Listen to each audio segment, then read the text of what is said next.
எண்ணெய் பிசியோதெரபி சிகிச்சையில் பயன்படுத்தப்பட்டு வருகிறது.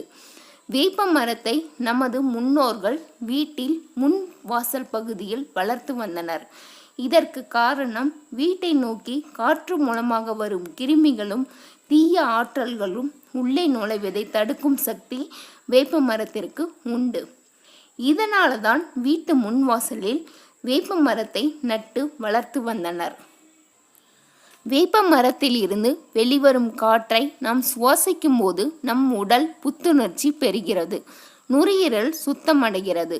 காலையில் எழுந்து வேப்ப மரத்தின் பசுமையை கண்குளிர பார்க்கும் வழக்கத்தை ஏற்படுத்தி கொண்டால் கண்களுக்கு சிறந்த பயிற்சியாக இருக்கும். கண் பிரச்சனைகள் குறையும். சராசரியா இந்த மரம் பார்த்தீங்கன்னா 15 மீட்டர் வரை உயரமாக வளரக்கூடிய மரம். இம்மரத்தில் வேர், பட்டை, மரப்பட்டை, வேப்ப